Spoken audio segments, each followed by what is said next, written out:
Pemirsa, tim pengamanan Polres Aceh Utara secara terbuka dan tertutup telah siaga di sekitar lokasi kampanye Capres. Namun setelah Capres menaiki podium untuk menyampaikan visi dan misinya, tiba-tiba sejumlah massa menuju lokasi kampanye dan melempari Capres tersebut. Tim pengamanan VIP dengan sigap melaksanakan pengamanan terhadap Capres dan menangkap 2 orang pelaku kriminal dalam aksi damai tersebut. Karena massa aksi terus berdatangan dan bertambah, membuat situasi semakin memanas hingga terjadi kekerasan antara petugas dan massa. Terlihat massa melempari petugas dengan kantong plastik berisi air, sehingga Kapolres Aceh Utara perintahkan Sabara untuk menyiapkan tim Dalmas dan tim Raimas. Akhirnya massa aksi damai yang anarkis berhasil dibubarkan Polres Aceh Utara dengan menggunakan truk water cannon.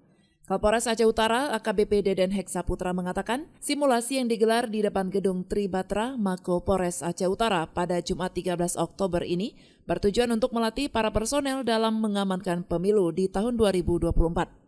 Rangkaian skenario kericuhan ini merupakan bagian simulasi dan pelatihan kontingensi Sispam Kota yang digelar Polres Aceh Utara.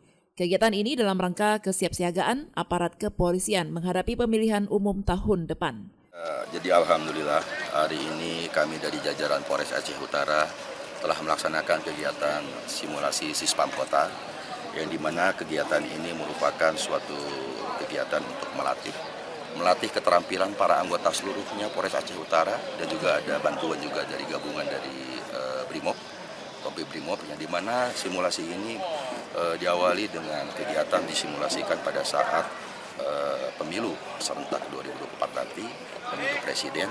Tadi kita saksikan bahwa ada calon presiden sedang melaksanakan orasi, kampanye, kemudian ada pihak-pihak masyarakat yang bertentangan, kemudian dari pihak kepolisian, kemudian apa reaksi kita untuk mengamankan VVIP, terutama pengamanan presiden.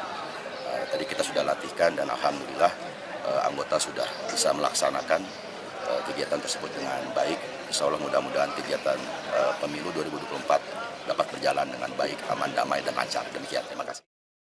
Dari Aceh Utara, Saiful Bari melaporkan untuk Puja TV Aceh.